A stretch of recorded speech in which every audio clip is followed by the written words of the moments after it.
Horas Indonesia, kami beruntung berbincang dengan tokoh pers, jurnalis senior dari Kompas, Pak dulu ya, Pak Sularto.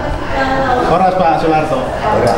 Pak Sularto, kami bersyukur bisa berbincang Pak, karena Bapak kan menulis tentang Sati Nasution, tokoh pendidikan dari Sumatera Utara di bagian selatan. Awalnya Bapak tertarik? Awalnya itu sebetulnya inspirasi yang memberikan itu Pak Daud Yusuf, karena Pak Daud Yusuf mantan Menteri Pendidikan dan Kebudayaan yang mengatakan mengenai sejumlah tokoh pendidikan, di antaranya yang dilupakan itu adalah Iskandar, Willem Iskandar. Terus saya tertarik. Jadi kalau ide kebangsaan itu bisa berasal dari sekolah, bukan hanya berasal dari partai tapi ternyata telah masuk di dalam proses pendidikan sekolah, yakni oleh Willem Nasution itu. Lalu saya cari siapa lagi tokoh pendidikan, akhirnya ketemulah juga nama yang sudah banyak Ki Hajar Dewantara, pasti sudah banyak dikenal. Lalu Kiai Haji dari UNS Kalitanam. Nah akhirnya saya lalu mempelajari banyak hal tentang pendidikan. Kalau UNS Kalitanam kan saya merelakan Ki Hajar apa. Lalu setelah membaca Festival Arab, Festival Hamid di Arab, seorang sejarawan, ternyata menarik orang ini gagasannya.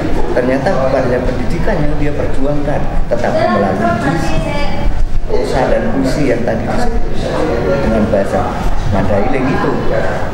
Ini sebetulnya seorang tokoh yang dilupakan dari tanah Batak. Lalu saya mempelajari buku-buku, bertemu orang yang kenal atau yang tidak kenal, dan datang ke sana ketemu dengan keluarga, ketemu dengan sekolah, dengan lingkungan. Itu biasa, itu cara kerja jurnalistik. Pak Sularto, apa yang Bapak temukan? Dia kan sampai sekolah ke Belanda dan sempat dekat, kalau nggak salah ya, dekat dengan perempuan Belanda juga. Ya. Menikah ya. Apa yang membuat dia tetap otentik seorang Batak yang belajar ke Eropa tetapi tidak kehilangan jati dirinya sebagai Batak Indonesia begitu? Iya, dia itu kan ke Belanda sudah mengajar di Tanubatu. Sebelum Tanubatu, sekolah rendah, tapi dianggap penting, tapi tidak dekat dengan asisten Indonesia. Jadilah dia yang tadi kirim ke Belanda. Kenapa dia ketemu dengan kebatakannya? Ya, saya kira sangat karena itu dibawa sejak lahir. Budaya itu menjadi karakter dia dengan sikapnya, tapi dia berganti nama, berganti agama, yang bagi keluarga tidak jadi soal. Walaupun di sana mayoritas Islam, tapi tidak soal. Itu jawaban eksplisit dari Effendi Nasution, salah satu keturunannya. Lalu karena Bapak sudah menggali tokoh-tokoh seperti mereka ini mutiara yang kadang-kala dilupakan kita sekarang ini. Bagaimana mengangkat ini kembali agar kita tidak lupa, kita pernah melakukan sesuatu untuk Indonesia dan untuk anak-anak agar juga melihat masa lalu bahwa tidak selalu salah begitu.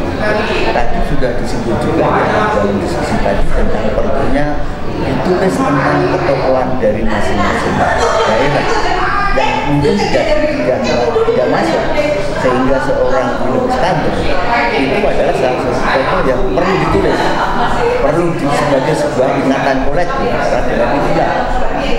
Dulu kan tidak sempat atau belum sempat, tapi dengan ini lalu alangkah baiknya kalau kekayaan negeri yang Bhinneka Tunggal Ika itu juga dibangun dari kebudayaan daerah. Pak Sularto sebagai senior di jurnalis dan penulis, mungkin terakhir pertanyaan saya dan himbauan Bapak untuk orang Batak khususnya dalam mempublikasi tokoh-tokoh. Bagaimana orang Batak untuk menulis banyak tokoh-tokoh inspiratif ini? Sebaiknya orang Batak bisa menghayati. Caranya adalah orang Batak kan banyak yang banyak yang menulis juga. Nah itu kenapa? Lalu digali, mereka gali sendiri. Kami itu orang pinggiran. Kalau Pantani disebut duta barat, oh terima kasih, senang juga. Kalau saya hanya 2 kali ke Panjanggungan, tidak berkali-kali. Untuk menulis Sati Nasution ya? Iya, 2 kali. Langsung merasakan suasana. Iya, saya 5 hari dan 6 hari. Yang pertama 5 hari, yang kedua 6 hari. Terima kasih Pak. Anda dari? Saya dari Kabupaten Tumbang Budutan. Oh, sampai Panjanggungan juga. Belum pernah ke sana, tapi sering lewat. Iya. Pak Sularto, terima kasih. Oke, terima kasih, sukses ya. Ya. Kita harus